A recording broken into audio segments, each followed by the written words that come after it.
Welcome to this week's episode of the Two Amazing People podcast. In this week's episode, I go out and I meet Ife Thomas.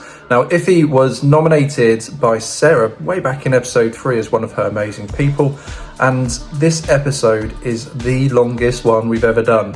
Ife is, crikey, her list is ridiculous. You'd think she's about 110 years old. She's a TedX speaker. She is an author of 3 books. She is a coach. She used to be a professional dancer. She has been on Big Brother.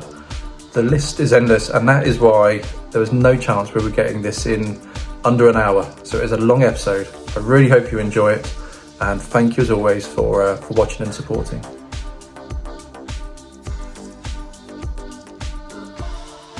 Just having a chat. Okay, I should have really watched ones before, shouldn't I? Just because I'm thinking otherwise the camera's just going to see this. Yeah, we're angled, it's okay. We're angled. I'll kind of talk to you like this. God. So here we are. I'm going to start with number 1. And I try and keep them to half an hour, although most of them are 40 minutes. What, every question? No, the whole thing. Okay. Every question.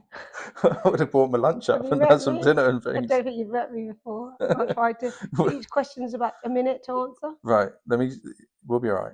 We'll be all right. And maybe whenever I've said the point, maybe just go like that, because that lets me know to stop, because I have a real struggle with time. Okay. I don't know how long I've been speaking for. If it's unrehearsed. We'll get a flow. Okay. We'll be all right. Well, we'll see in 10 minutes. Yeah. After the first question. Yeah, I'm going to properly start on the questions. So, you've been nominated as an amazing person by Sarah, who was from episode 3, and I filmed Sarah months ago. It's taken ages to sit down with you. What was your first reaction to when Sarah rang you and said, "You're my amazing person. Do you want to do this?" I think when she first said it, I'm just trying to remember. I was like, "Oh, thank you. What does that mean?" Yeah. Like, what do you mean I'm an amazing person? I'm your coach. You paid me to work with you. How am I amazing? In what do you mean? She was like, "You're just amazing. You're amazing." And I was like, "Oh, okay. Let me not block the blessing." Mm-hmm. Because I suppose for someone like me, I'm very... I just move forward, and I really like the hustle, and I like working towards something. Mm-hmm. And I suppose one of my biggest challenges that I've been working through is the fear of success, because I know how to work hard and how to strive and how to reach goals, but I have no idea of what my life would look like when my world works without me having to do all the things I have to do. Mm. So I'm not that great at accepting something that's probably going to elevate me or good for me. So my friend said, "Don't block the blessing." Mm-hmm. Like, you shouldn't block a blessing. He said that to me a couple of years ago, and I've been really working on not blocking blessings. And I think when Sarah said to me, "You're my amazing person," that's a blessing to hear that somebody thinks that of you. Mm-hmm. And I thought, don't block the blessing. Okay, let's do it. Where before, a couple of years ago, I'd be like, "Oh, thanks, choose someone else." Choose someone else. Someone else needs the exposure more than I do. Why would you bat it away? And just because I would be like, I'm sure there's somebody else who because I'm like, I could probably get on that podcast myself, like, because I could just maybe contact them. I always think I can open any door I want, yeah, but maybe not everyone can do that. So give it to somebody who would never ask for themselves. And it's a bit like a friend of mine gave me a really good opportunity a couple of months ago, and like I was so grateful for it. But then as it came to like using the opportunity, which would move me forward, and I'm only realizing this as we're talking, I started thinking of other people who would benefit from the opportunity more than me. And without telling him, I offered my opportunity to someone else. And I said, "Oh, you know what you said to me? I found someone else who could do it." He was like, No. Because do you understand how hard I worked to open that door for you, specifically for you? You can't just give the opportunity to someone that you think. And he was really angry with me. and he was really upset. And he said to me, "Yeah, I don't think you are grateful for what I've done for you just to push it away." And that was like the third mirror. Yeah. When we talk about my Yeah. book, because he held up the mirror to me and he was like, you think that it came so easy for me to give you it. It came hard. Not everyone gets that. And you're just batting it away like it's nothing. And that was the first time I realized that, one, I have no idea how much someone gives of themselves to give to me. Mm-hmm. And two, I have a problem with people giving me things. But I really enjoy giving other people things. Mm-hmm. You know what this podcast is about, don't you? Shining a light on people to do exactly what you just said. Because I think, and this is a bit of a common theme that runs through, by the way, that whole deflection of whatever it may be, an opportunity or praise, or that's what people do. Because sometimes it might be you don't feel deserving, or sorry, you feel others are more deserving than you. Or others need it more. Others need it more because you've got this, well, I'll be okay, or I'm trying to help, whatever it is. It's a common theme that runs through. No. Amazing people, by the way, Oh, okay. that do lots of things for other people. So you're not alone in that. Thank you. And one thing I would say, this isn't on it. I'm going to step into coach land, I'm sorry if I do, but the power that always striving to move forward, and you would know, you've read 250 books in your 20s, as I just learned, about the power of the pause. You would have known this. And the power of the pause, it's hard for people that are always moving forwards because they feel like they're stopping.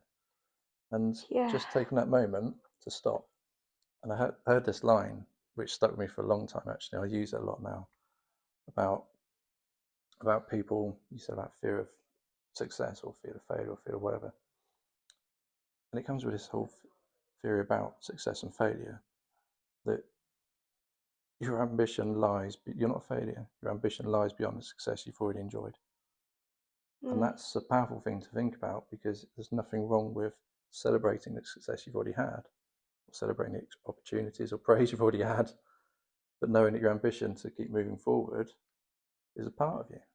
There's nothing wrong with accepting it. This is my point to it. Yeah, and I going, agree. thank you for that opportunity, or thank you for, Sarah, going back to the first question, thank you, Sarah, for putting me forward. And yes, I will do that, and just stop and take a moment. Yeah, and like what you said about the pause, I think that's really relevant, because I know how to celebrate and say thank you, but I think the pause is where I am today.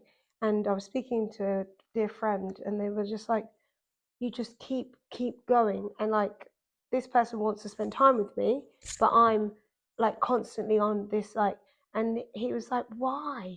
And then I was like, because I look at it like inertia.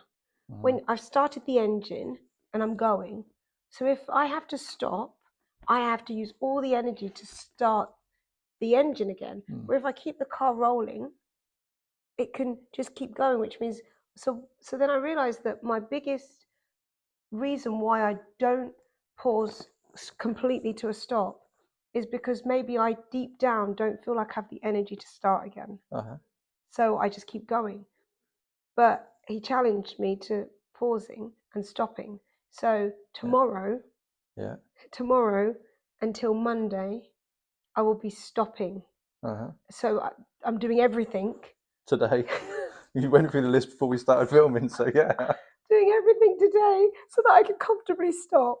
But I think if I spoke to you in the future, I do think I do feel like I'm going through a shift in how I experience life. I feel like I'm at a point now where I actually don't want this anymore. This constant, and I feel like I've had to develop this to succeed. Like, from specifically with my children, I wanted to make sure that I was always fighting as an advocate, as raising two autistic black boys in a world where we want them to do great, me and their father, recognizing we needed the right environments, the right schools, but we needed to communicate because it's not obvious what they need, and just fighting for them. I've been fighting for a long time, but in 2022, the fight kind of felt like it stopped because my eldest son had got his place in independent school. He'd got the right plan. He was thriving. He was succeeding. And I was like, and then we've discovered that my youngest son, he then was like burnout. And then that's when we found out that he was autistic. So then it was like, here we go again. But that took a year. So then by 2024, it was the first time in, I would say, in 14 years that I've not been trying to advocate for my child to be in an environment or for people to understand. I don't have to advocate for them, which means I have more time to advocate for my clients, which is why I started the cohort and coached. This year I've coached 45 people, like 45 people were only in September. Yeah. In the last year, coaching 45 people. Oh, You're right. You guys look like a pop band. An adult pop band. See, that move us nicely on to the next question. So I'm not going to pause. I'm not going to do this hand up to start. I think the whole point is the conversation just flows. That's how it should be. Yeah. So I learned you started life on stage as a professional dancer. So what did performing and traveling the world teach you about people and connection? Oh wow. In under 30 minutes. 30 minutes. Here we go. Go on. So that's a great question, and I love it because my stomach is like bouncing because dance is my first love. And whenever I talk about dance, I want to cry a bit because I think dance saved me, like really saved that child. Because what age did you get into it? 9. So at 9 I started dancing, and it's like before dance, it's like BD and AD, before dance and after dance. So before dance, I don't really remember much about this little girl, but I do know that I never felt like I fit anywhere. I always remember feeling like, it was like my face was always pressed up against the glass, and I was looking in and just wondering, what were they saying? What were they doing? What, and oh, they're looking at me now. How should I stand? And it just always, I always remember feeling displaced. And I suppose as a child, to know that you are disconnected but desperately want connection, was quite maybe like not a sadness, because I was a very happy child. I smiled a lot. Mum said I smiled like a Cheshire cat, but I think it was probably from 9. Not that I wasn't a happy child, but I knew there was something missing. And at 9, when I went dancing for the first time, and I stood in the dance studio, and the dance teacher showed the steps, I did the choreography badly, but did it. It was the moment. It was like a lightning bolt hit me. It was like, oh my gosh, you actually can get this. If you pay attention and copy, you actually can figure out how to do this thing. Wow. Well, then if all I have to do is watch and copy, I'm good. I have a plan. And I think looking back, up until then, I always felt like I never knew the rules, never knew what to do. No one was showing me what to do, what to say, how to hold. And I just felt always just uncomfortable. But then when I had the dance, it was like a blueprint. Like choreography is choreography. So how did dance help me build connection? It helped me build connection with myself, because I learned how to, and that's mirror 1. I learned how to see myself. But that's the point, isn't it? I think connection can be very difficult if you don't know who you are. So who are they connecting with on the other side of it? Who are they connecting with? If you don't know who you are, and also if you don't believe in yourself, you don't know yourself. Actually, I know a little bit because I've read for you more, so I know not a lot, enough to know that I know it's a big part of you now. Massive part of me, dance, and I think that the thing that I take away from dance, well, there's many things, but a couple of them is, one, being not very good, like starting dance and not being like, oh, this child should do dance. She's so flexible. She's so beautiful. She moves elegantly. It's like I had none of the attributes of a dancer. I was clumsy. I had no spatial awareness. I couldn't keep in time. Couldn't hold my body. Like I wasn't born to be a dancer, but I enjoyed and loved it so much that I developed to get better at it. And I remember not having very nice pointed feet. And as a dancer, when you kick your leg in the air, you want your foot to have a beautiful arch and to look beautiful in the air. But I really struggled with crunched toes and were just really not necessarily nice to look at. And I remember watching other dancers and thinking, how do I do it? So I used to mirror a lot, mirror and copy a lot of just see how other people move and try to make the move in my body, like with no actual strategy or technique. Just think their leg goes up, it goes up high. Let me figure out how to throw it up high. And it wasn't until I started ballet at 17 I won a place because I did get good even without any understanding. It's a bit like language, and I can't speak any language, but I've been learning about languages lately because I have a friend who speaks four, and they were saying to me, like, once you learn these certain parts and you can piece it together, where at school you get taught it to memorize, which is why I wasn't very good, but when you actually learn language, you learn the sounds and the vowels and the connections, and then when you know the base, you can kind of look at a word and add it up in your mind, like how we do phonetically. So how we learn English is not how we get taught languages. We get taught to memorize and block words. And I think that's what I saw my life and the world and dancing is just I'd see it and I'd just try and make it happen with no understanding. But ballet, they teach you how to do everything. It's like everything is broken down. So when I got into the top performing arts school, I'd become very good in my field of dance to champion level, which got me the scholarship. But then when I arrived, I wasn't very good on that standard. I'd made it in based on maybe my potential, but not actually what I was like.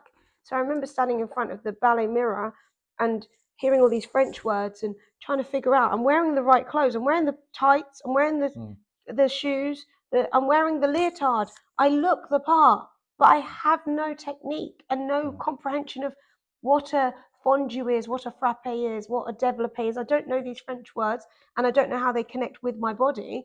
So I just have to watch. And as I'm watching, I'm looking and I'm seeing the girl to the left of me with like the most beautiful pointed feet, and then the guy next to me, the best technique. And I'm looking thinking, oh, I'm just so like, I'm just so bad. Please, no one notice. But you know what gets it through? It's that and that. Yeah. Head and heart. My head was saying, get out of there quickly, don't embarrass yourself, put your jogging bottoms on, run out and just move on. But my heart was saying, well, if you leave here, what are you going to fall back on because you're not good at anything else? So you might as well stay. But this is the thing that, like, so you know, from that point now to what you do today, so much of it is about this and this. It's definitely about this. And I think people get lost in the technique, the strategy, the whatever it may be, the plan. I've always have the argument that you can have the best strategy in the world, but if it's not here and here, it's not right here and here, it's not going it to doesn't work. matter. And I think but this is what you're saying, right? Yeah. And also I'm saying that watching myself get better over 4 years was probably the biggest thing, because to know where I started, to see me graduate on stage performing with beautiful pointed feet, spinning on national TV, BBC Dance X, seen by millions, known as this amazing dancer, like, oh my gosh, look at Ife Thomas, she's dancing, she's on this show, she's beat all these 100,000 of people auditioned, she's on the show, she's working with the best. And for me to know, I mean, she's natural, I'd be like, if only you knew what it took to look this natural. And that's kind of been the fundamental kind of through line of how I look at personal development. Like, you have to be willing to start messy and look terrible and just keep getting better. And the pointed foot story is really the metatarsal muscle, which is at the top of your foot, which is a tiny little muscle that maybe most people don't know about, is one that my ballet teacher told me to work on to help build my point. And I worked on this little tiny muscle for hours and hours in the freezing cold. All through each season you can imagine, I was at the ballet bar standing there. If you walked in, you would think I'm not doing anything, because I'm doing the muscle now, I'm working on it. It's such a tiny muscle that you can't see it. But I built this little metatarsal muscle up so strong that eventually the muscle was strong enough to pull my foot up, which would create the arch in the foot. And then I learned how to position my toes and how to strengthen my ankle, specifically how to shorten the gap between the outside of my foot so that my foot could point and it could have a beautiful point. And I did that for 4 years and then ended up when leaving with that and thought, anything you want in life you can have if you're willing to spend the time doing it when nobody's watching. I was going to say the word that always comes to mind, or words like, it's the unseen work. It's what you do in private that gets you celebrated in public. Yeah, but then the unseen work is going to. We can chat for ages. The unseen work creates the perception you want people to see of you, right? So when they were looking and they said, "Oh, such a natural," the unseen work did that. When it comes to people in business, they run a successful business. Lucky is always the word that comes out, right? Well, you're so lucky to have a business or live the life that you've got. That's all the unseen work that then allows you to see this part, this version of me or this lifestyle. It's unseen work. It is, and that you only continue doing that with this if you feel it, you're passionate about it, and you carry on doing it. I love that. For 4 years on your own. 4 years, but from 9 till I graduated at 21, so it was a long time. And then, so the question which we could go back to is finding people who get you as well. Being in that dance environment with people who also love dance, who also understood work ethic, who also had maybe been marginalized. And I use that word lightly. Like people don't understand how disrespected and overlooked you're treated when you're a performer. When you tell people I'm a dancer and I go to dance college, or you say, "Oh, I'm a medical student and I'm studying here," people look very differently at you, and people judge you and undermine you and think that you're not smart, and you get ostracized a lot, and it's unsaid. Like the dance community, we're very much overlooked. And during lockdown, I'd already left the dance community, but the way that they were treated, like we talk about, and I'm not tying them together, being a Black autistic woman from a creative, I know what systemic prejudice looks like. I know what it looks like, and I felt it in so many different individual lanes. Like I've never met anyone who is a Black female who trained as a dancer, who's autistic, who ran a business in the corporate world, who was adopted by and grew up with white parents. So there's so many layers to me, but in every layer, I always feel I call it the paper cuts, and that's how I describe how I describe racism and racial trauma is paper cuts, like little tiny paper cuts that people say little things, microaggressions, they cut away. They don't hurt, they sting, but no one can see them. But eventually all the paper cuts come together and then you have this big gash. And I feel like as a dancer, the paper cuts were there all the time from young. Oh, you want to be a dancer? Oh, you trained to be a dancer? Oh, you do that? You wear sparkly costumes? Oh, that. And then from being Black, you get that. Being autistic, the Black people then aren't as kind to you. So and then the Nigerian people, because I'm Nigerian, aren't that open because I grew up in England and I sound like a British person. So the Nigerian community is saying you're not really Nigerian because you haven't lived in Nigeria and you don't have a Nigerian accent. You haven't had a Nigerian experience. The white people are like, well, you're a Black person that was grown up by white people, so what do you mean? Like you're still different to us. The academics are like, you're a dancer. Well, what do you know? You're thick.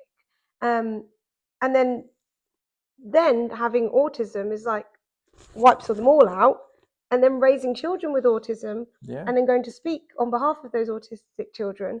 You're now a parent advocate. So all the other parents are like, what are you talking about? Like their lives are very simple if they knew what a parent who raised a child with autism has to go through. So then you don't fit in with the parents who are neurotypical, who don't know what it's like to raise. And then you don't fit in with the people who have autistic kids who are white, because that's a different experience. And you don't fit in with the people who are the parents who are Black and have got one autistic child, but you've got two, and both of them are on different spectrums. So it's just like it's what dancing taught me is that you have to dance to your own drum. Like you have to find the beat within you and move to that beat. Like, so even if you're dancing in a chorus and you're on stage and there's like 25 of you. I remember I did one of my best things. I was like, danced to Cheryl Cole on X Factor, and we did Fight for This Love, and there was like, I don't know, 25 of us, 30 of us, and we were all dancing in unison. But when the music kicks in, you can't be trying to keep beat with everyone else. They want you to keep beat with yourself, and it just so happens that your beat is the same beat that everyone else is feeling, and that's how you keep on rhythm. So that's what I've learned from my connection is you have to connect with yourself, you have to hear your own drum beat, and you have to dance to the beat of your drum. Yeah, but that's life, isn't it? Yeah. You can't pretend to be something you're not. You can't pretend to be somebody else. You can just be you. You have to be you. And that shapes every experience that you have, and what you spoke about. But the thing is, shapes you. Yes, but the only thing I push back on is when people say be you, I'm like, you tell people to be you, but a lot of people don't know who they are. This is the point. And This is one of these questions on here. That you can't, how, like saying be you, that makes people feel inadequate because they're like, but I don't know who I am. But you don't know who you are until you've been through enough things to figure out, because it's not really about who you are, it's who do you want to be. You become who you want to be. You don't be who you are, because who you are is only a representation of the environment and lived experiences. So it's always like, who do I want to be? So am I a dancer? Am I a business owner, entrepreneur, mother? It's whoever I say I am. So this is going to be the longest episode ever, which is great. I love yes, it. I've won. No, you've won it already. I won an award. But I talk about be who you are, be who you want to be. I talk about feelings a lot, especially when on coaching, and I'd come up with this question always about how do you want to feel in a couple of years? And for most people in the business world, it's always how big do you want your company to be? What turnover? How many people in that? And it's applicable to everyone. How do you want to feel in a couple of years? And it's this really powerful thing. Again, this is that pause time where you kind of go, how do I want to feel in a couple of years? Most people will say happy, or success comes into it, or whatever it may be. And then the follow-up question is always, how do you feel now? And it's interesting because in the future, you'd always project a happier life for yourself because you want to, moving forward again, like we were talking about probably 2 hours ago now. But you kind of project, don't you, that you want to feel like you've moved forward in some way in your life. So when you talk about feelings and how do you want to feel, how do you want to feel in a couple of years? How do you feel now? And then it's those small changes, as you said there, that allow you to, I can be happy. Actually, no, I can feel less trapped. I can feel free. I want to feel like this. I feel free. Making these decisions for yourself here. And then, again, I learn off of loads of people and things and conversations.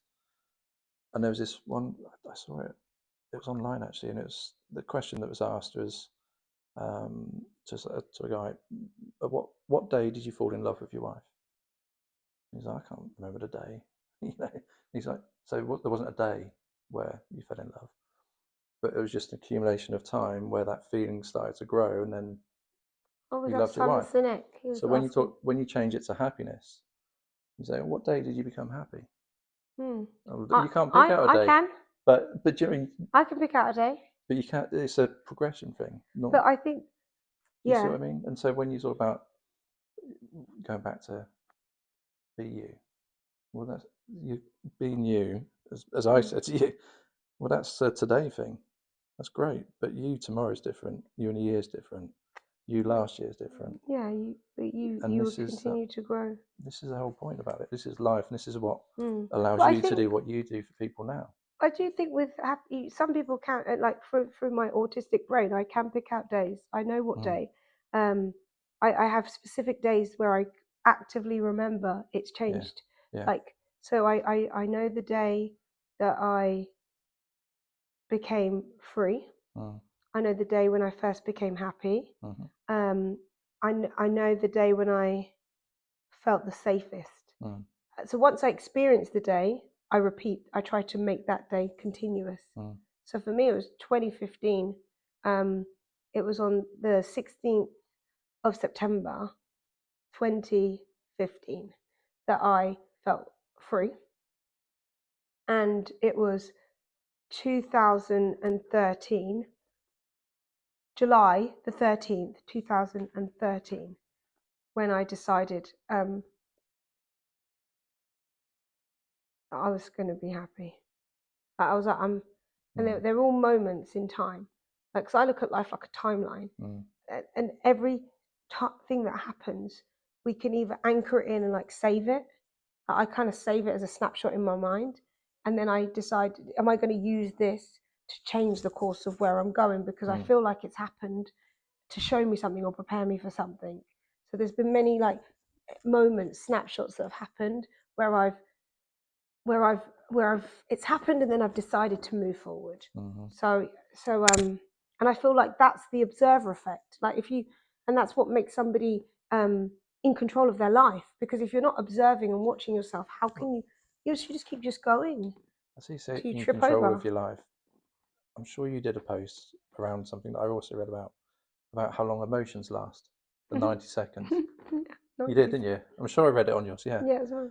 And there's an emotional intelligence coach I was talking to who first introduced me to this. About 90 seconds. If this is for people that are watching that don't know about it, an emotion sits with you for 90 seconds, and the only reason it lasts longer is because you relive it in your head, and then if something's really annoyed you and you keep going over in your head, well, that's all day it's annoyed you. And the same with happiness. And like those moments where you said in life where you've remembered and anchored them, you can go back to the moment about controlling emotions for how it made you feel, happiness, sadness, free. And equally the ones which are painful, you know how those feel, and it's just about trying to fill your cup and positive energy. You remember them, but you don't think about them all the time because you don't want that emotion there. Exactly. So I think control of emotion is control of life as well. Yeah, definitely. And actually, that's just unlocked something, because I was thinking, for people who are autistic, who have who feel what they see and remember, that's probably why their mental health is much higher, because as an autistic person, you replay it over and over again, because you actually, I just remembered as a child, I used to replay everything over and over again in my mind, good, bad, awful, over and over and over again, which meant that I was perpetuating the pain of, I didn't really repeat happiness over and over again.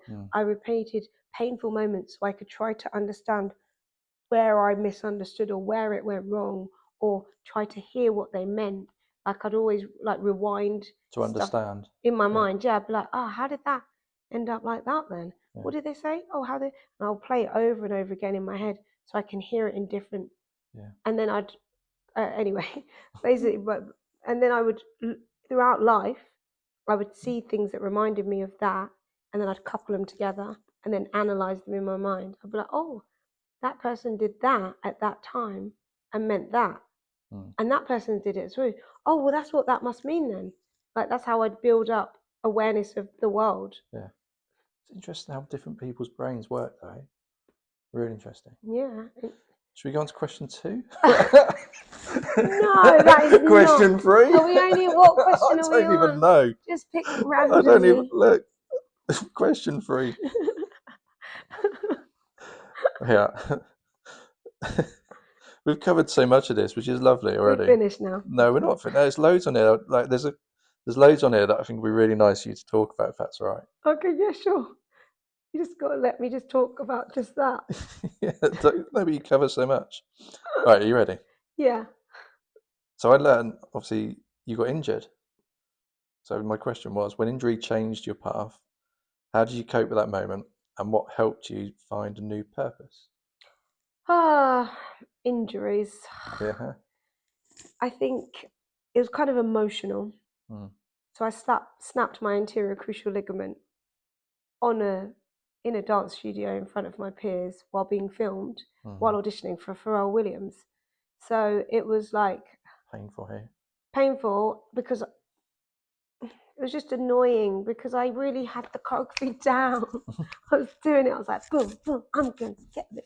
And then it just happened. And then I remember just on the floor pushing myself back off the dance floor, like scooting off, like I can no longer be in that space. Like, from a kind of like emotional, mental point of view, the dance floor is where I am happiest. And now I have to push myself off myself, and they continue dancing. It's like, next.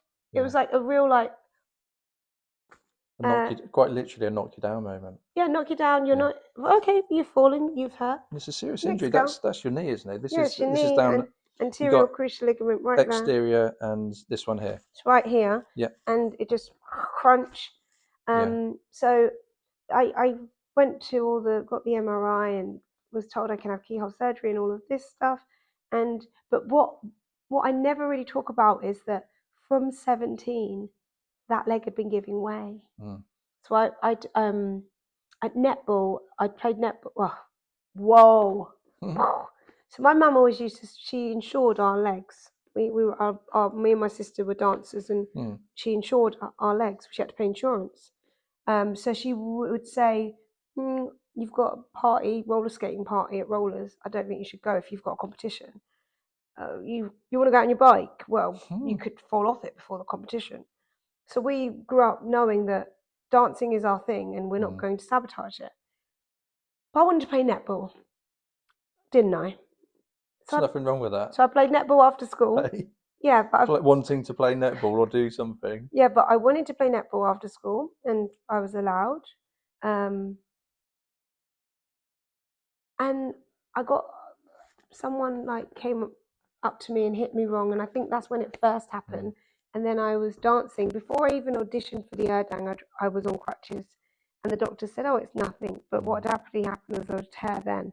So for years, while training as a dancer, I was overcompensating. I was not letting people know, and I probably forgot that I'd even kind of hid that about me. I'd hid. It becomes the norm. That's your body then, isn't it? Yeah, That's what you do. like, oh no, not telling anyone about that. Oh, what side? Who wants to do right leg kicks? Yeah, I'll do the right ones. Yeah. So it's been continuous, and I'd got to the point where I'd forgotten that the knee has a bit of a problem because I'd overcompensated on the right leg and built the muscle up and kind of just told myself, and hid it to myself.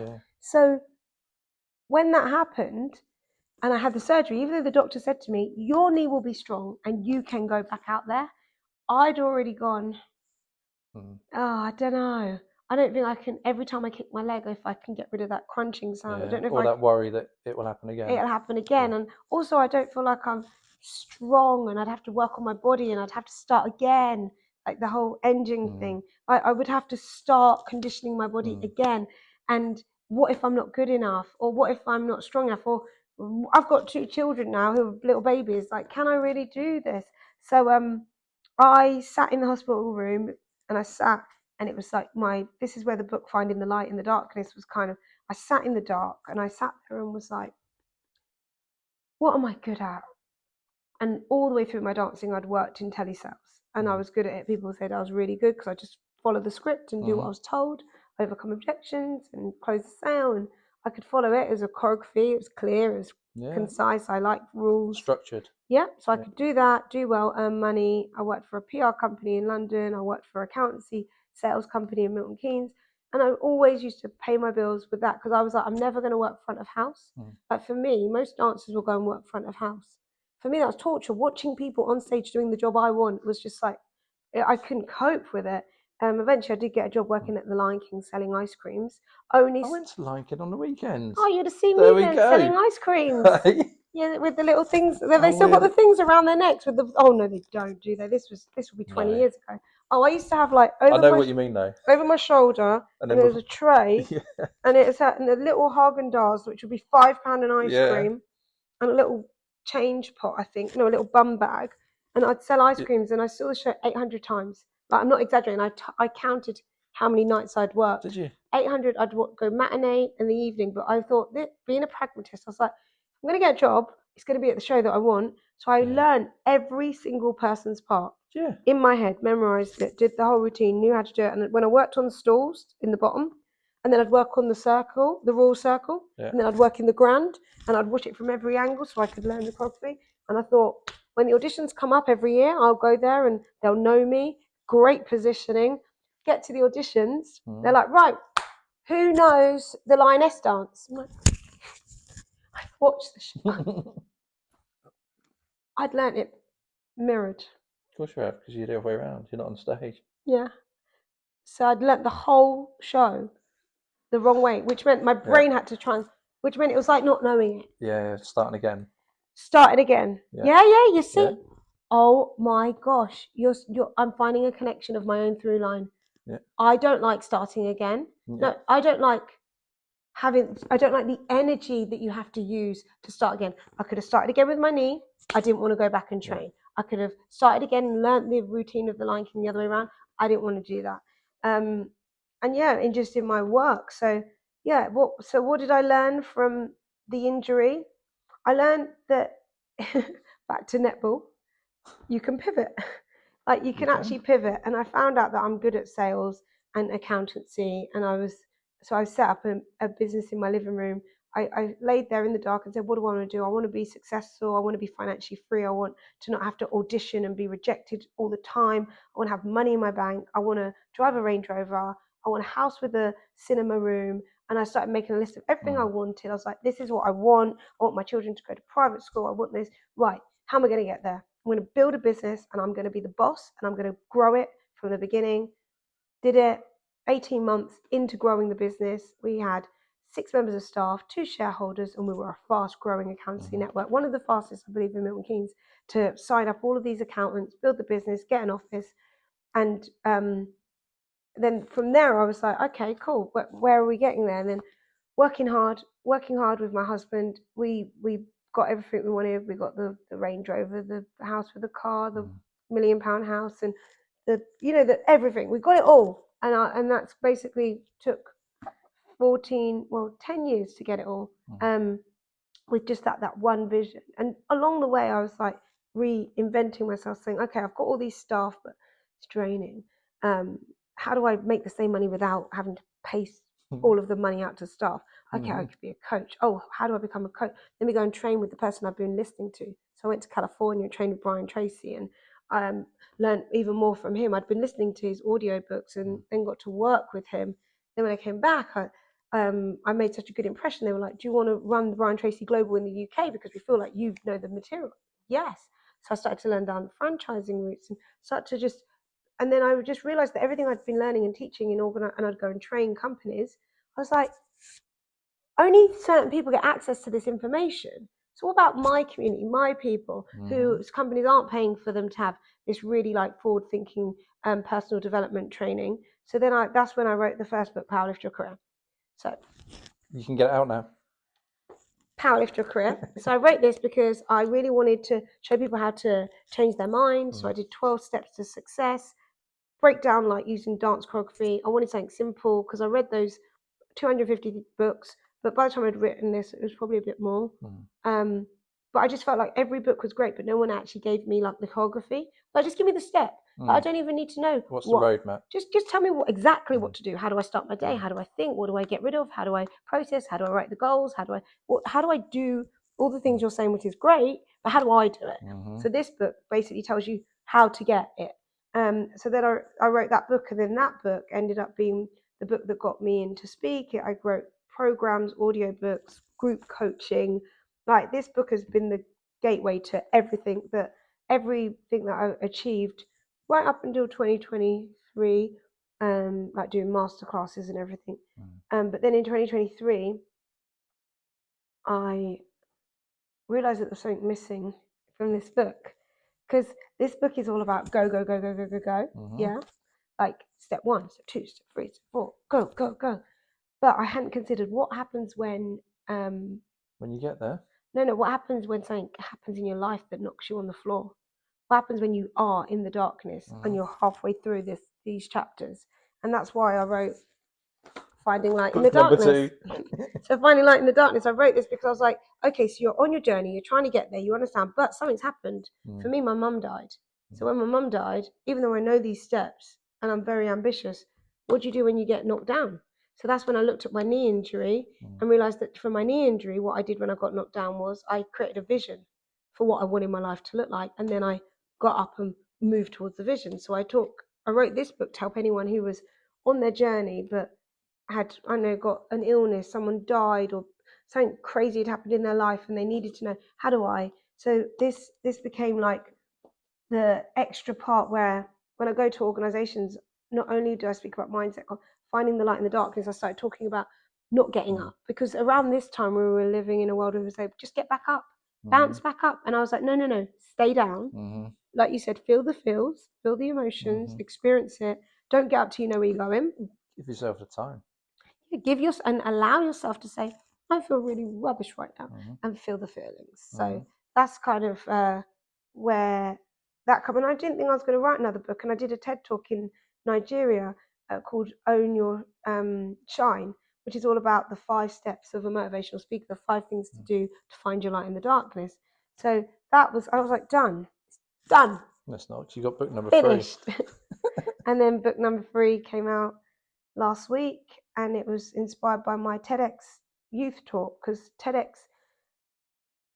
I had to think about, what do I want to talk about? Someone like me who has spoken for all the companies, done all the work, speaking everywhere, got a lot to say, written loads of books, got a lot to say, know people. How do I think of what I'm going to talk about? Like, it's an idea worth spreading. It has to be one idea that you think is worth spreading, and it has to be specifically for the youth. So when I sat there and really thought about it, knowing I've got youth, I was like, out of it all, what one thing do I think I could talk about?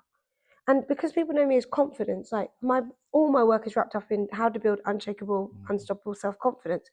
I'd recognize that my confidence, I'm super confident. I know how to build confidence. I know how to build it. I know what the foundations are. I know how to hold on to it. I know how to use it.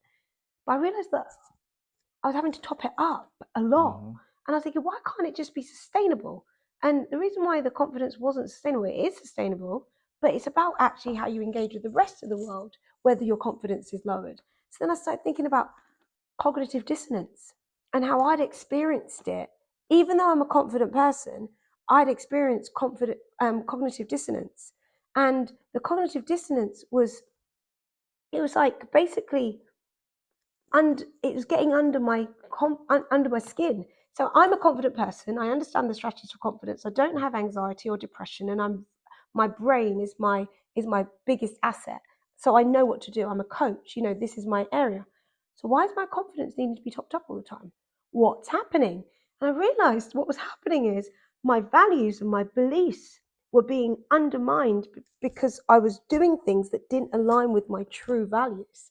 And when you don't do things that align, or you allow people to put you in positions or situations where you are abandoning your values, whether you have high levels of confidence or self-esteem, your self-esteem drops. Like, you can't even beat it. It drops because you are aware that you are not behaving in a way that aligns with you. So when I realized that, I was like, how do I stop the imbalance? How do I not have to top up my confidence? And I couldn't find a way to do it. So what I do is just top up my confidence every day, and was beyond this level, because I'd be like, I have to override the until my body started to show me. I got yellow hands. My hands went yellow, completely yellow. I started to get like really, really uncomfortable heart issues, which made me think, oh, I've got heart disease. What's going wrong now? What's going on here? But what was happening is my nervous system it's like when you think about burnout and you talk about chemical burns, every time you emotionally disconnect from yourself, your nervous system has like a shock, and it's like a chemical burn, and it starts to like burn away your nerve endings. If you think about it metaphorically, your nerve endings are burning and reducing. You can't rebuild them, and your body's like trying to protect you, and your immune system goes down, and then all these things happen, and it's because you are not doing things that are aligned with you. So when I discovered that, I was like, why am I not doing it? And then I realized there are 3 steps. I have step 1 down really well. I know who I am. I know what I'm about. I know what my flaws are, and I'm willing to adapt and change. And I can accurately see myself. There's no smoke and mirrors. I'm very aware of who I am and how I am. I have great self-awareness. But do I tell people the truth about how I feel? Not if I don't feel safe. Do I say yes to things that I don't want to do? Yeah. Do I spend hours trying to justify myself to people who I don't? Yeah. So that's mirror 2. I'm not telling the truth to people. So I said, do you want to come to this family outing? No, because when I come, I leave feeling worse than when I arrived. But yeah, I'll be there. And then, so now that's abandoning yourself. I've just given my Saturday to go and be seen with everyone else, so I don't look like I'm the problem. Okay, then. So times when we do, or you go to work at a company where let's say you're a human you're an animal activist and you know that your company are testing their perfumes on animals, but you work there. So once again, you're abandoning yourself, mirror 2, and you're not being honest. You're not saying, listen, I can't come to that event because you're serving food that is not kosher for my religion, my community, and I'm not asking you to change it, but I'm just saying that's why I'm not coming. But instead of saying that because I'm not free, you're not speaking your truth. So that's mirror 2. And so then I was like, okay, mirror 1, mirror 2. What's missing? What's the last part? Feedback. Someone holding a mirror to you. And I was thinking, when in my life have people hold the mirror up to me? Often people have held the mirror up to me and it's changed me for a good thing. People have gone, hold on. You can see yourself. You're telling me the truth, but let me just show you what I'm seeing. Oh, okay. Now that when you hear what someone else says about you, you've got 2 options. You hear it and go, I'm going to add that to my data. Maybe I need to change what I'm doing, and maybe they've got valid reason, or maybe I'm not going to listen to what you said because you are not safe. But that's when the 3 mirrors concept came. You can turn that third mirror back to your Lion King. Yeah. Where you think you know it, and then actually you go up there on stage and it's completely the opposite way around to how you see yourself. Exactly. What your views are. And that's why you need the third mirror for people, because actually it happened similar. You know the story I told you about dancing and being terrible while looking in the mirror? I was telling my friend from the dancing days the story of what I'm saying in my TED talk. She went, Ife, I thought you were brilliant. I said, what? She goes, I thought you were brilliant. We all did.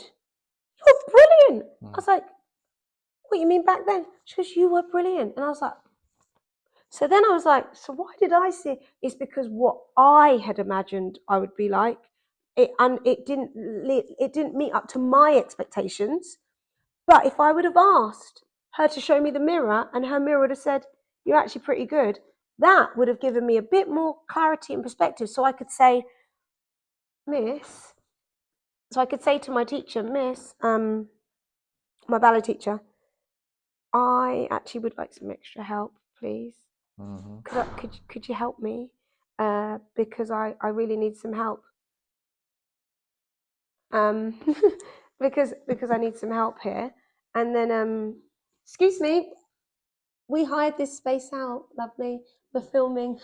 That's fine, dude. It's okay. Just this bit for 2 hours. But yeah, no, you're fine. But all right. oh no, no, not this bit. You can have no. We'll have a little break. I always joke. This is probably quite apt. I always joke at the end that I hope it's been filmed, otherwise you'll have to do it again. You wouldn't like that. I know you wouldn't. Hold on.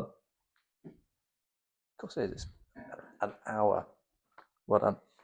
Yeah, no, if you told me we had to do it again, I'd be like, nah. No, we're not doing it again. I don't repeat myself. Well, I do actually, but not in the same setting. That's okay. You all right, buddy? Yes. Should I get some of these on? I don't even need. Do you know you're the first person I've sat with where I don't feel like I need these. Yay! Because the conversation flows really nice, and the whole point of this is to show you.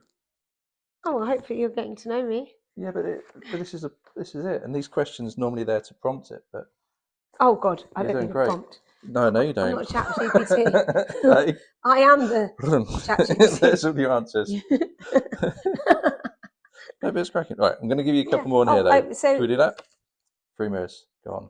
So, so these are the 3 mirrors, and I had them for personal development. You know, look at yourself, tell the truth, let people hold the mirror up to you. Also, you have to hold the mirror up to other people, because if you've never held the mirror up to somebody, then you will not understand how nerve-wracking it is when someone does it to you. So you'll have a bit of grace. Yeah. But yeah, this book is the book that is designed really to go into to organizations so that leaders can start looking at people, whether you're leading your company, your family, yourself, just what mirror am I using today? And am I letting other people use mirror 2 on me and mirror 3 on me? Or I'm not willing to do that. But it all starts with mirror 1, because if you can't do mirror 1, you can't do 2 or 3.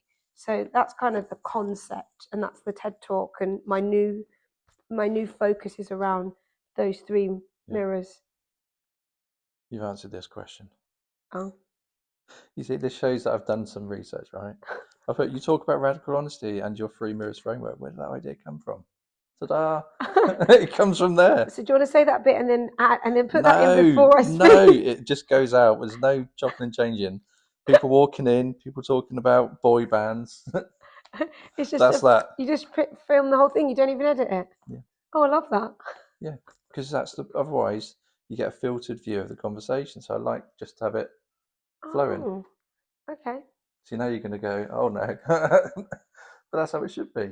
No, I It's think a chat. But actually, this brings me on to something that's really interesting that I think I'd like Go to on. talk about. So after I wrote the book, people started talking to me about it, and after the TED Talk, Third one. yeah, third one. So after I wrote this book, it's a conversation starter. People start saying, "Oh, I had told them," or "Oh, I don't know." So people started talking to me more and more and asking me questions, and I was like, I need to update the book because there's things that I missed out that actually helped me get to this point. And one of them, which isn't in the book, which probably won't be, is about being in the Big Brother house. Being in the Big Brother house and being filmed. So like you said that you're not going to edit this and it is what it is. No, it is. Well, I'm happy with that because I always live by this thing which has helped me to get here, which I didn't actually know. So Big Brother, you're filmed, there's like, I don't know, maybe like 47 cameras in my episode apparently, and microphones. You're filmed 24/7 and you know you're being filmed, but then you just kind of accept it and move on and know that you're being filmed.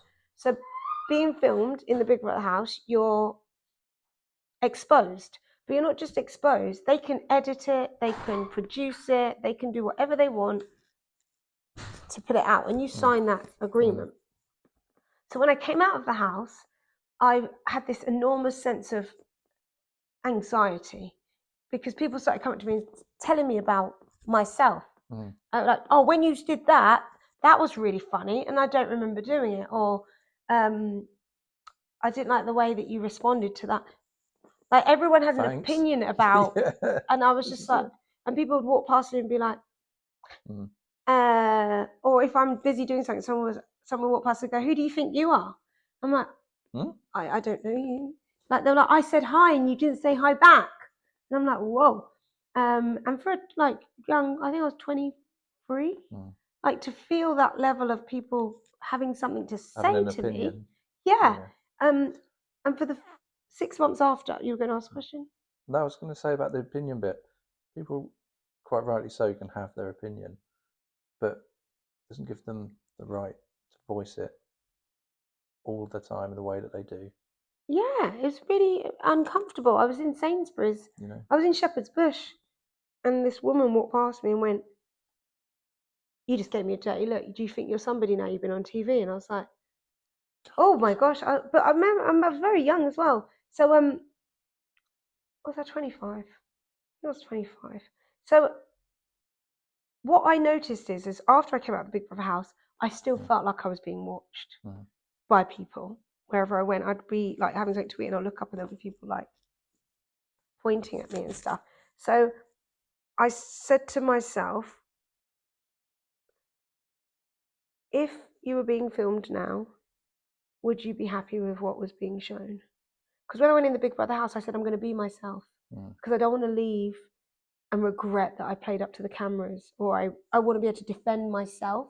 And I decided that before I went in, I'm going to be 100% myself, speak my truth, and be myself. And then if people don't like me, then fair enough. Yeah. But if I act up and I'm not myself and people don't like me, that would be really awful because that's not even me.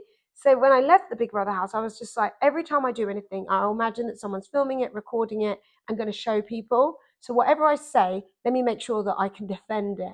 And that has been the way I've shown up since Big Brother. It doesn't matter where I am, what I'm doing. If someone's got a fake camera or hidden camera and they show people me in any light, if I'm having a rage moment or if I'm crying, I don't gossip. I really, I stopped gossiping. Well, I started gossiping in the last 6 months since my separation.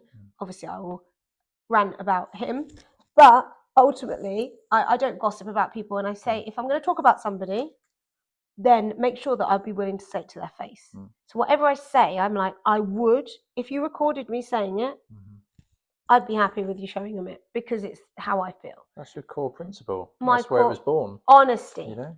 Honesty. Telling the truth. And if you do say something rancid, or you say something that someone doesn't like, be willing to defend it or change your position. You know, like, we can make mistakes. It's fine. So yeah, with this, I realized that Big Brother and being filmed and having no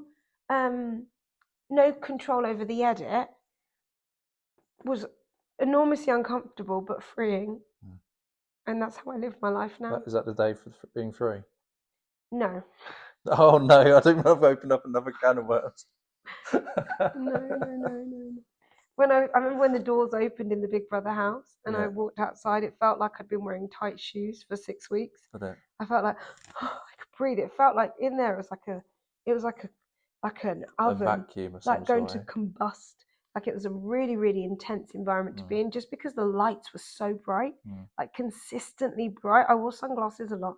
I remember just feeling like constant humming and the sound of the cameras and people running down on you could hear this and that, and just being hot 1 minute and cold, and then them changing their, like, I know, like one day, I remember one day I woke up and I was so sweaty and sticky because they'd put the heating on.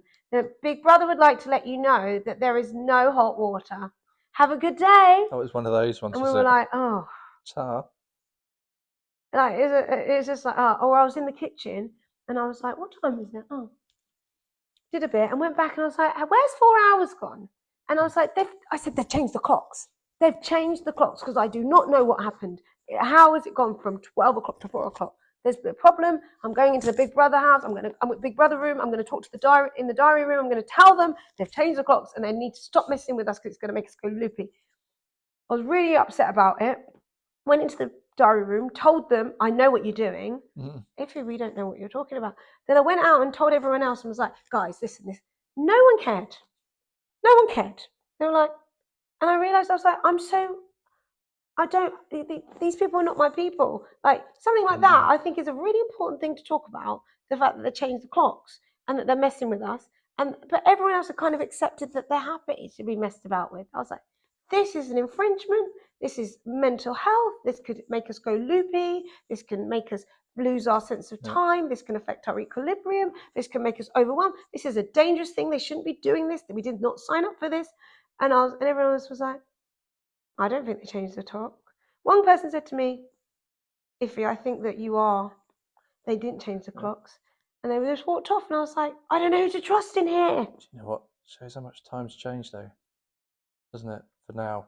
What, they couldn't change the clocks now, could they? No, but now if somebody had come to them and felt like that, or was talking to other people like that, whatever the show is or like, then it wouldn't just go unnoticed. And they just wouldn't show it on. No, I mean in life in general, not just on the telly. Oh no, yeah, they would actually look into it. Way more awareness towards the mental side of how people are. Yeah, but I think they wanted. More. But I think it was part. I think they knew. Yeah, but I say show-wise different, but life-wise. Life-wise, yeah. Can I do some about you on here? Go on then. And this goes back. Let's go wind back 45 minutes or so. I was going to ask the question about. You said about dancers and how you're perceived compared to, say, somebody who is a doctor, right? But there's an important point on here. Looking back, and we've spoke about it, but I want to make a point. Do you see a thread between dance and performance and the work you do now, helping people communicate with confidence? Because that's what a dancer does. This is my uneducated view. Yeah. This is exactly what you do. It is, and I love it. I love, it's tied in massively. I think one of my clients said, working with Ife is like she's choreographing a dance routine for you. And I never saw it like that until she said it. But what I do is I help people in private to go through the moves of their life, let's say the choreography, and to be able to get it together and rehearse it really well so that they can tell their story in a way that's it's desirable and enjoyable to watch. So, like the show The Lion King, they do like I think it's 12 weeks from April. They do a cast change in October, if I'm right, and they train the new cast at Pineapple Studios for hours every day, so that on opening night you watch and think, wow, they're naturals. But we practice behind the scenes. We rehearse more than we perform. So yeah, with the work I do with my clients, I kind of use a lot of my dance training to help them. And also at dance, I did acting as well, and performing like musical theatre performance. And I love um, cinematography, and I love storytelling, and I love timeline theory, and I love understanding I love human behavior. So human behavior and acting and performing, that they all kind of fall under what I do. I found a way to do everything I love. I love helping training people to communicate effectively, which is kind of like choreography. And then I love getting them to deliver it in an engaging, emotional way, which is the dance performance. And then I love being able to help them get it out there to the world. So dance, no one practices dance for no one to see it. Like it's about the show. And my best friend used to say to me, you've trained all this time at dance and you've learnt the show, but you've not learnt the business, because no one teaches you the business of show business. You just learn the show. And when she said that, it made me start learning business. And that's kind of like when the business side happened about 12 years ago, that I was like, you might have the show, but do you have the business? And I meet a lot of people who've got beautiful stories, but they don't know how to communicate. They don't know how to thread the through line. They don't know how to present it in a way that actually adds value. So for me, I get to do all of my favorite things, which is business, communication, performance, and emotional connection.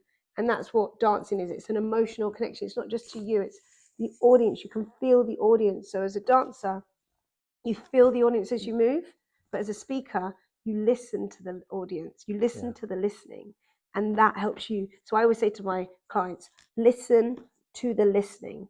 You have to be able to listen to how they're listening so that you can connect with them through that channel. If you can't listen to them and you're just talking, then there's no how connection. do you know if you felt? How do you know if you felt something? And as a dancer, you might have the choreographies, you can't change it.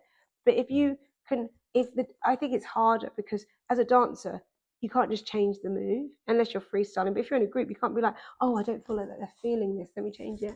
You have to just, so it means you have to work even harder. You're like, well, this is the move, so they better bloody feel it. Like you need them to feel it, and you can't change the move. But as a speaker, you can change gears, you know. But I suppose as a dancer, you can change like the energy, the softness, whether you start becoming more staccato. You could probably change the style, but as a dancer, you have to trust that the moves are going to resonate before the audience arrive. As a speaker, you're not actually, So as a dancer, so as a dancer, you practice and you feel it in your body, so that when you get on stage, you trust that whoever walks in will feel the moves. As a speaker, don't you dare be so bloody ignorant to think that you can think about the audience's psychology and what their hopes and dreams and fears are, and that you know how they think, and that you've figured out your talk, and then you walk in the room and then you try to meet the audience where they are, and then you're just doing what you practiced, and then you realize that you've got a bunch of audiences who have had just 20 minutes ago, they've just come in from hail and been hit with hail, and their whole nervous system's changed, and their emotional state is they're wet and they're annoyed. You can't go in and be like, hi, it's a wonderful day. Like, you have to change your beginning. You have to adapt. But as a dancer, you do all the work off stage so that you don't have to adapt, because you're so sure that it will land. And as a speaker, if you ever think that you're so sure that it will land, you will land flat on your face.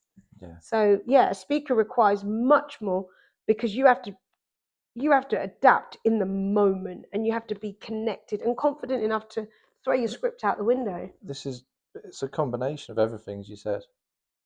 Having that structure and that practice and that consistency is important. Having that, you have to have that in your back pocket, as I'd say. Yeah. But then having that awareness and that adaptability is what sets people apart, truly sets people apart. Because if you haven't got that, and you go back to what we were saying, all the strategy, great. If you haven't got that and that, you're failing. You just said all of what you're doing now combines everything. that you're passionate about. Yeah, and I only want to do that. But that's where that success comes from. That's where the amazing person comes from. Oh, that's where it comes. And I think when you figure out what your assignment is, and you like, so as a Christian, I'm always like, well, I believe that I've been given this God-given gift to tell stories because I'm a dancer. We don't speak. So how on earth did I end up being able to do this for people? It's not through me.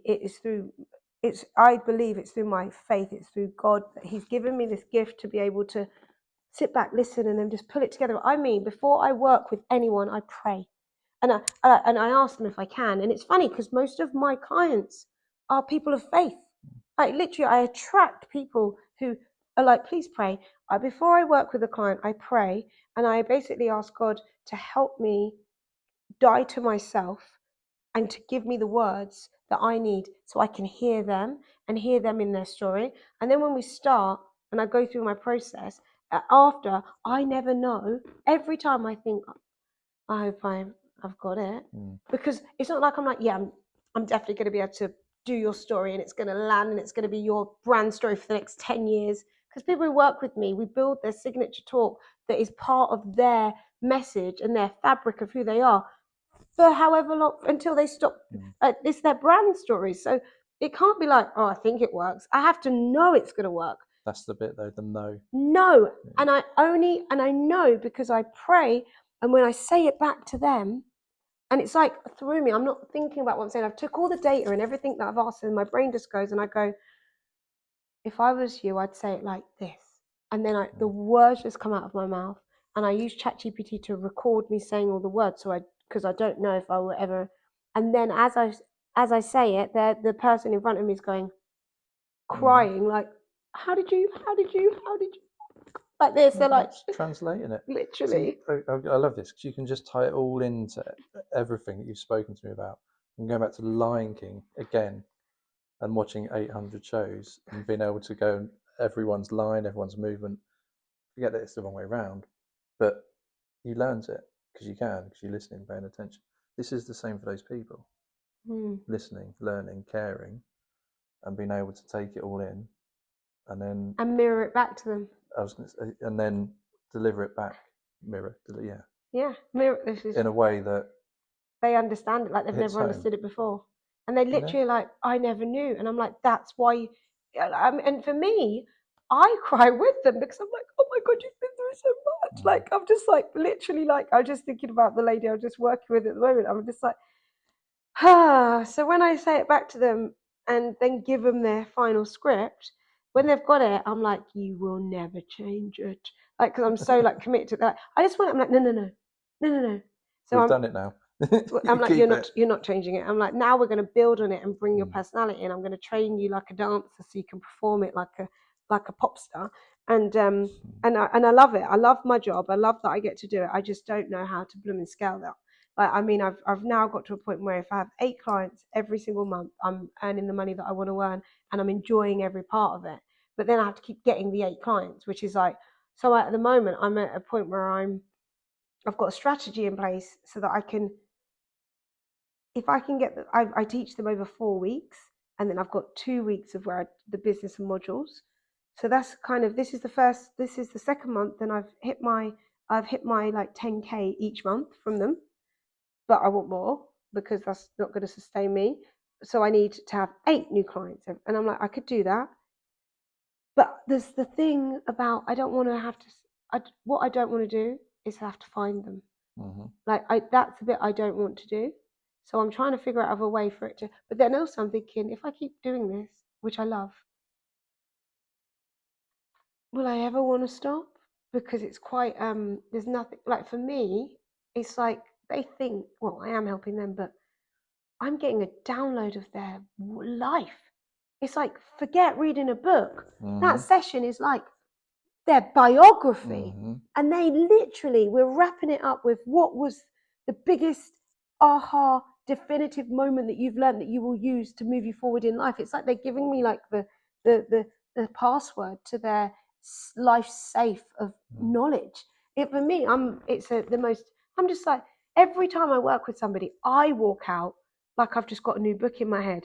And I can't even, sometimes I can't even think that person taught me this person taught me that.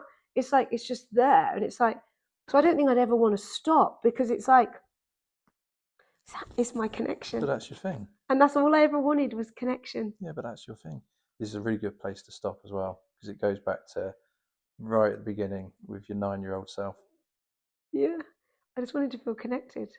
I only ever wanted to feel. I've only ever wanted to feel But now you are connected. But now you are connected. I Right? am, but caveat, the connection with my clients taught me that the connection is important. But connection with somebody who can love you and hold space for you when you're not in the public eye is something that I desperately needed. And I knew I needed it. I knew I needed somebody who could hold me and love me and be there for me and deal with my bouncing off the wall brain and hold space for me outside of the world. And I didn't have that, but I knew exactly what I needed. I needed someone that was smart, that could stretch me, that could inspire me, that could love me, that could teach me, that could hold me accountable, that could balance me out. And I found them. I mean, like, if you asked me 4 months ago, does that 9-year-old girl have the connection she needs? I would have said to you, nearly, because I knew that my client's connection and my connection between my children, I needed somebody who could love me unconditionally and look at me like I am somebody that they would never want to let go of. And I had that with my mum. But when she passed away,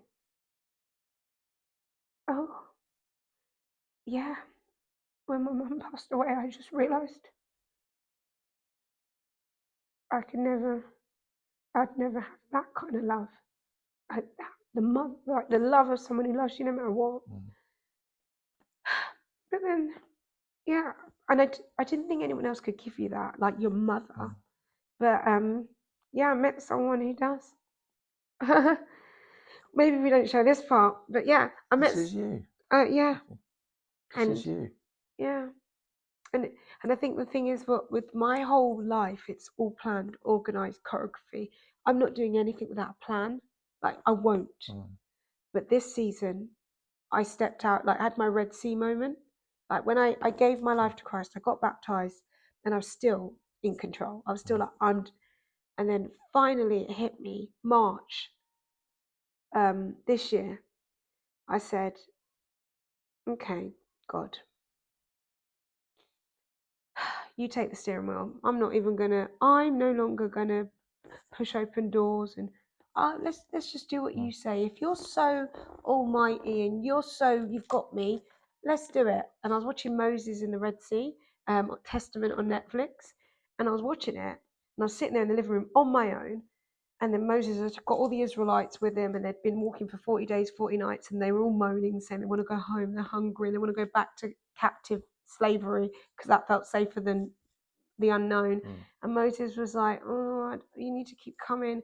Then Pharaoh's people were like chasing, ready to kill them. And God had told Moses, use this stick, it will help you.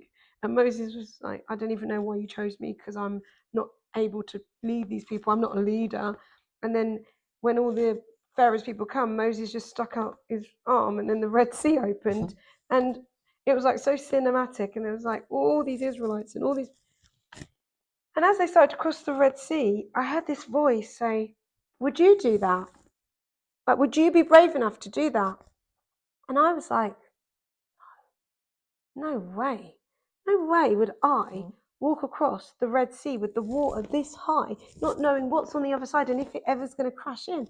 No, I wouldn't do it. Like, no way. I was like, no. Just sitting there thinking, no. And then, like, I heard this other voice in my head with God, the Holy Spirit, my subconscious, but definitely, it was not my voice. It was not. It was like, would you? And I was like, okay. And then I just started crying because I was so scared. Like, I was like crying uncontrollably because I was like, I don't know how to step out without a plan. And that feels scary because I have nothing. And I decided March the 18th, I was going to leave my marriage and I was going to step out because I was going to trust God. And I said, please help me because I don't know how I'm going to do this. That same day, I got 3 inquiries and got £7,500 into my bank. The same day. I've never earned that much money in one day from doing no ads, no nothing. Literally, I said, God, if you've got me, you've got to help me. I don't know. 3 inquiries, 3 calls. People don't book and then have the meeting the same day. If that doesn't encourage you to go down this route, then I was like, and then the money, I just saw it hit my bank. I was like, God, you're not joking, are you? You're not joking. And ever since that moment, every time I find myself in a position where maybe financially I'm like, I don't know how I'm going to do it, or emotionally I'm like, say, God help me, and something happens. I mean, like, every book I've ever read on psychology, philosophy, neuroscience, like the fundamentals of like how the universe works, nothing explains this next level of like my love for God is just, at first I was so embarrassed. Like, it's so embarrassing to tell people that you believe in something that nobody can see and people think it's cult like, and there's a lot of people who wear God's brand who are not people that I would want to associate with, but still having this connection, like my own relationship, my own, and do you want to know what makes the whole thing so funny? Which is why I bring it up. When I separated from my husband, I knew that I wouldn't last long without another human being in my life. I knew I couldn't, because if I my job is pouring out. So there'll be like 500 people in a room, 1,000 people in a room. My job is to pour. I can't pour from an empty well. And if I am pouring, I need to go home and be in a sanctuary where I'm restored. And I need another human being to restore me. I'm a mum, I'm pouring. I'm a sister, I'm pouring. I need a man in my life who can pour into me to help me recalibrate. Otherwise, I can't do my job. I knew I needed it. So I was like, right, we've been separated now. It's like 4 months separation. I started writing what I wanted, yeah? Now, obviously, as a newfound Christian, I wrote man of faith, tall, black, big hands, gorgeous. Like you'd write that, wouldn't you? Didn't write none of that. That's what you think I'd write. I was like, what do I want? Someone who can hold me. Someone who can love me, even with all of my quirky autism. Somebody who speaks 3 languages. And I wrote 3 specifically because if you can speak 3 languages, you're probably a good communicator, which means we can have very deep conversations. Someone who's really passionate about what they do and is obsessed with their area of zone of genius. Someone who's already a father.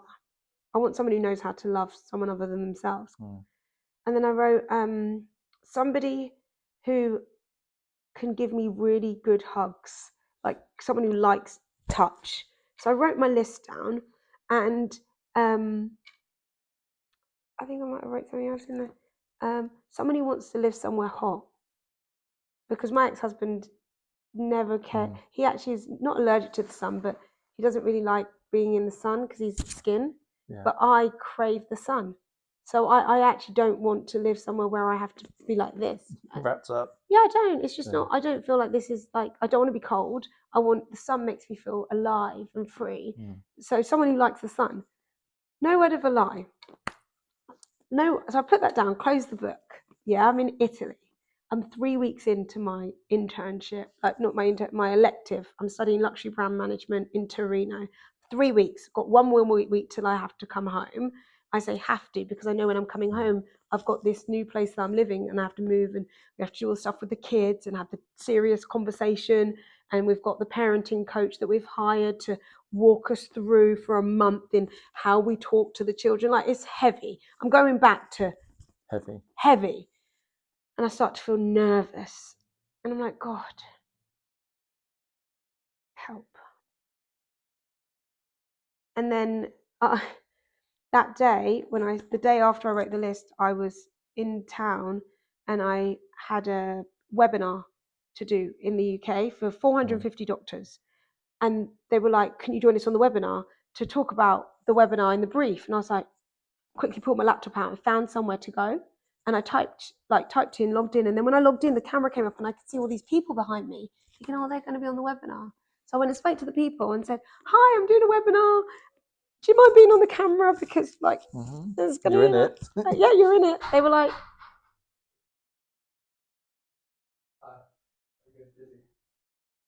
but you can go in this one. Thanks. So they were like, it's fine, we're cool. And I was like, okay. So and it was only a briefing call, but it was with the people who were organising it.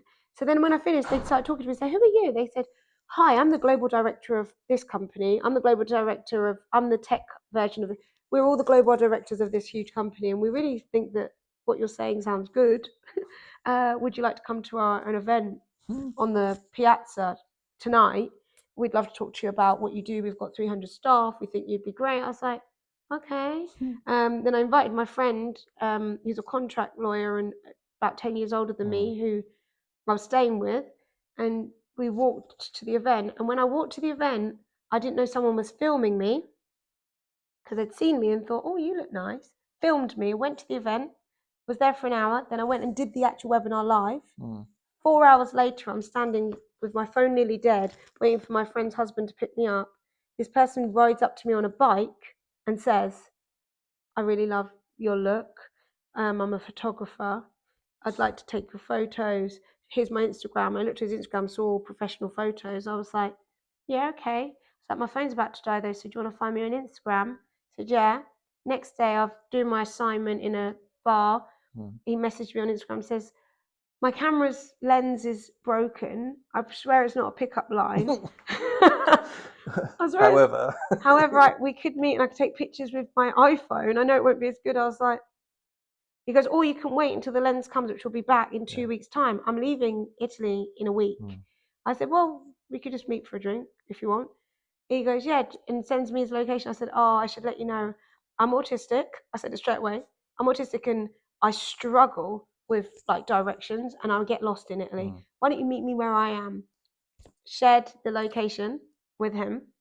And actually, I don't know if I told him I'm autistic, but I said to him, I'm not very good with directions. I basically let him know I'm not safe to find my own way. I was thinking I didn't tell him that yet. And then he came to the restaurant and we spoke, and he told me he was a nuclear physicist and he didn't believe in God. And I was like, we're not. How's your list going now? Yeah, I was like, crossed.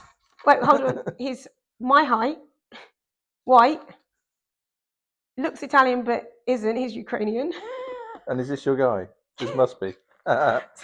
He's a white guy, my height, Ukrainian, lives in Italy, a nuclear physicist, speaks 4 languages. Tick. Tick. Tick. Smart. Yeah. Tick. Loves, has a huge heart. Is radically honest and always says what he thinks. And tells me about myself all the time. And has children. Is a parent.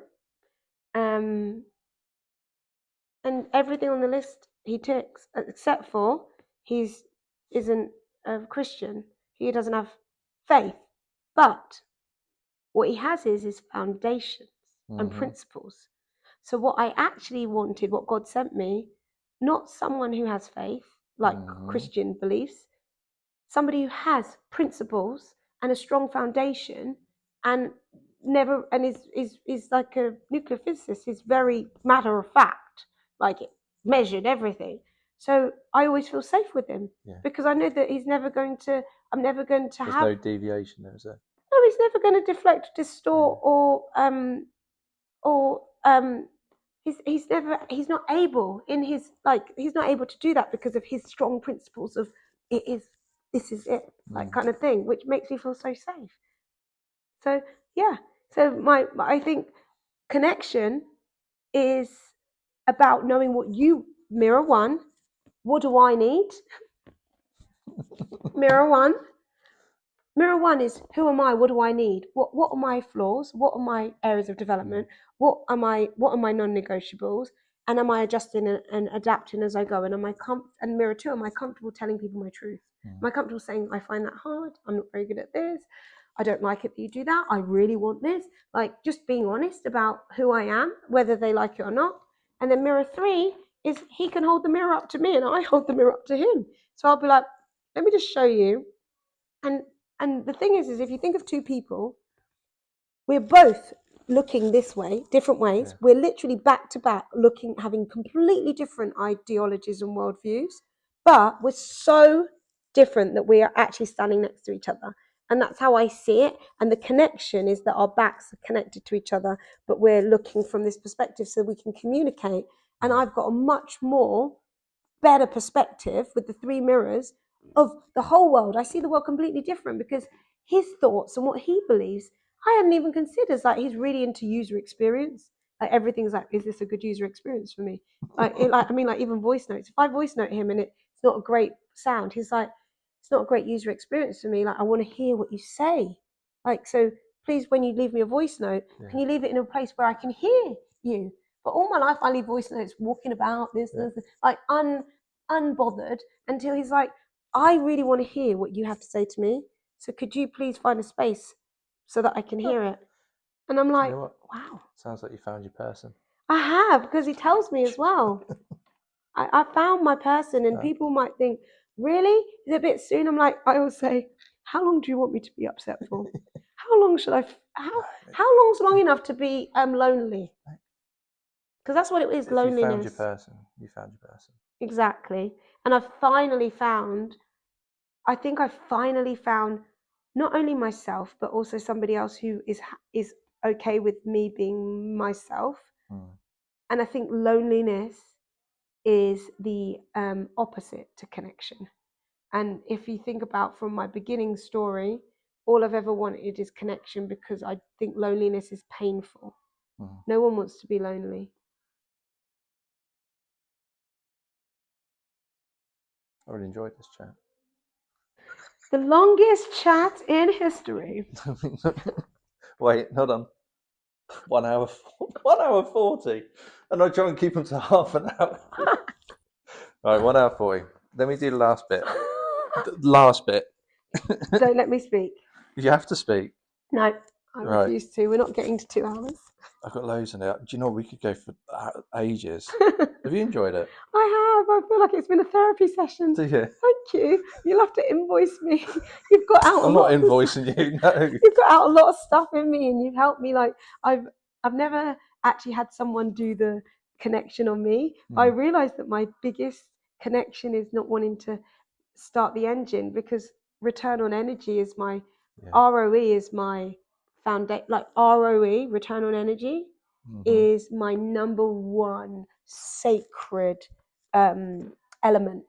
I don't want to waste my energy, because my energy is so important to me, because everything takes my energy. Even trying to talk to you while I can hear voices out there is causing my brain to have to process quicker, and that takes more oxygen, energy. It's harder for me, and it'll mean it's hard. Like, autism is hard. It's a hard thing to live with and cope with. So I try to reduce the energy I have to produce. And so my return on energy is optimal. Book number 4. Return on energy. Don't. Right. So this is your bit. Well, it's all your bit. This is your bit where you get to nominate your 2 amazing people and just give a snippet as to why. And as we said, I don't know if it was on camera or off camera, I've come to realise this is a nice gift that you get to give to these people.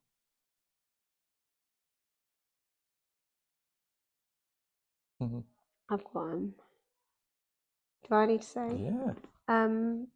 The MBA director for Cranfield University, who was my MBA director, Layla Aliangam, her, because when I walked into her office, when I was going to do the MBA, I knew that I wasn't the typical MBA student.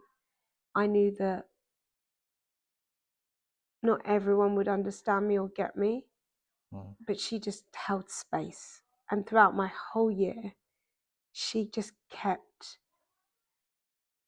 reminding me that I belong there. I can belong there. And she changed the way I look at academics, because I had a bit of a negative, like I just used to think that they're just theory based with no, I used just to find them a bit like annoying. Like, it's okay to do theory, but what about real world? But she taught me actually academics are brilliant. Like, their minds are brilliant, and the way that you change, the way that you learn and think and grow.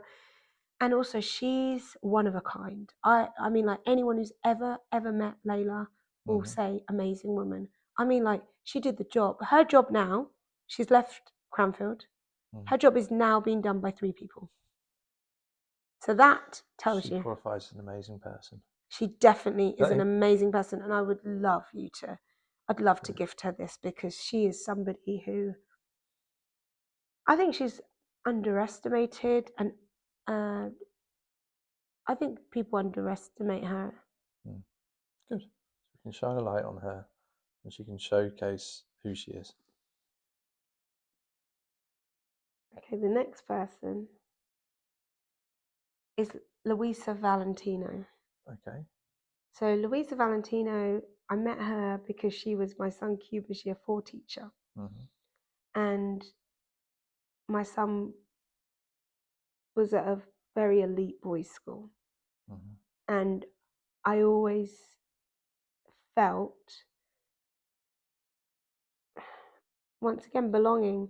Like, we're the black family who are bringing our child to the school, and I have a specific reason of why he's there, and I want to speak to the teachers, and I don't want to just pay the school fees and send them off. I want to be engaged.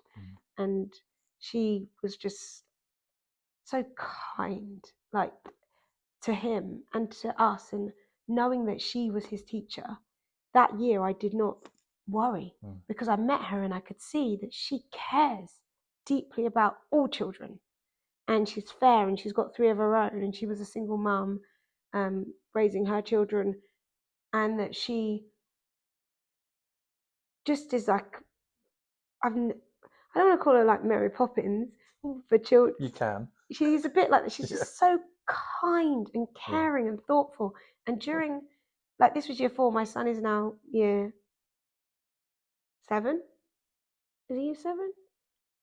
Can't remember. No, year 8. So this is year 4. But when he left her class, we remained friends, and we lived near each other. And her children are wonderful, and she's wonderful, and her new husband's wonderful. And I don't think people, if you ask people about Mrs. In fact, one of their students who is now 17, I coach. And his mum told me that one of the biggest people that had an impact on her son was this teacher, Mrs. Valentino. He had her like 5 years before my son did. So I think if we were to speak to all the children who she's taught, they would say that she made them feel seen and validated and heard and important, and that they've got a voice. She gives children this sense of, I belong and I can speak my mind. So I think she'd probably be like, no, she's probably not. But I definitely, you should film her in her house and hear from her, because she's one of a kind. She is. Let's do that. I'm looking forward to these next 2. Whenever I ask this question at the end, and people talk about their amazing people, when I started doing it, I kind of knew, because of the circles, you kind of know the people who you're going to see. But now, as it's got further out, and you're talking about strange, I don't know who these people are, I get so excited about knowing I'm going to go meet these people and have these kind of conversations with them, and going to put it out into the world so people can hear it and listen to it and learn and take something from it. Pretty cool, right? Really cool. Should we do it? Yeah. Come on. Thank you. That's right. Right, you ready? Let me see. You have broken a record. So there we have it. If you've got this far, thank you so much for watching and investing an hour and 40 minutes of your life watching the podcast and finding out more about Ife. Now, the whole purpose of this podcast, as I always say, is to shine a light on amazing people and support them in what they're doing and their business. If you want to have a conversation with Ife, or if there's anything we've spoken about you find interesting, want to know more, then please reach out, and hopefully we can help support you, and we can also help support Ife in what she's doing. Thank you, as always, again, I always say it, for supporting and being part of the Two Amazing People community.